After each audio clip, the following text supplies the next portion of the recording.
Eh bien, écoutez, je suis très content d'avoir assisté à cette deuxième édition de l'Université démocrate et d'avoir été sollicité pour intervenir. Le thème cette année était l'éco-citoyenneté, thème ô combien intéressant, ô combien important. Donc, quelle remarque peut-on faire sur la situation de l'éco-citoyenneté actuellement?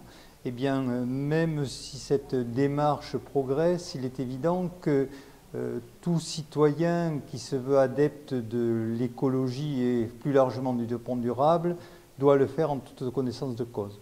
Et les remarques que je pourrais faire portent plus particulièrement sur le fait que nous sommes en déficit d'information.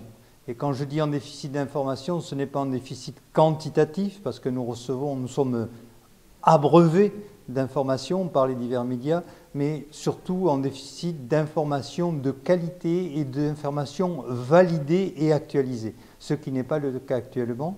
Et si je fais référence à l'éducation formelle, c'est-à-dire à ceux qui se rattachent à l'éducation en milieu scolaire, pour ne parler que d'elle, et ensuite de l'éducation universitaire, eh bien, nous sommes confrontés à deux problèmes. D'une part, à un problème de manque de formation des enseignants, qui sont, je dirais, parqués dans des démarches disciplinaires. On appelle ça des silos disciplinaires. Autrement dit, on est resté sur la démarche qui consiste uniquement à apprendre à connaître et non plus à prendre en compte les trois autres éléments qui sont retenus par l'UNESCO pour l'éducation, c'est-à-dire apprendre à faire.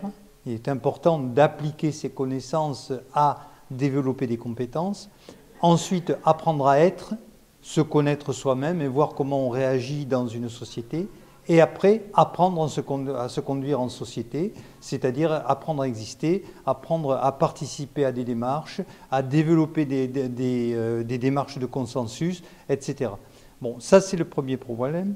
Le deuxième problème, c'est l'absence d'éducation tout au long de la vie, c'est-à-dire qu'un citoyen, pour prendre des décisions qui sont bien pensées, par rapport à l'environnement, par rapport au développement durable, doit avoir des éléments de réflexion, doit pouvoir développer son sens critique, et ça actuellement ce n'est pas le cas.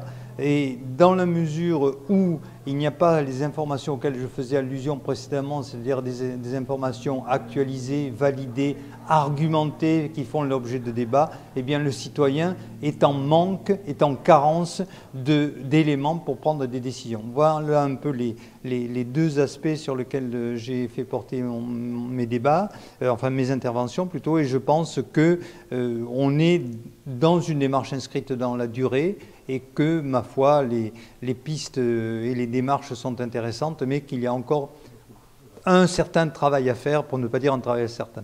Merci.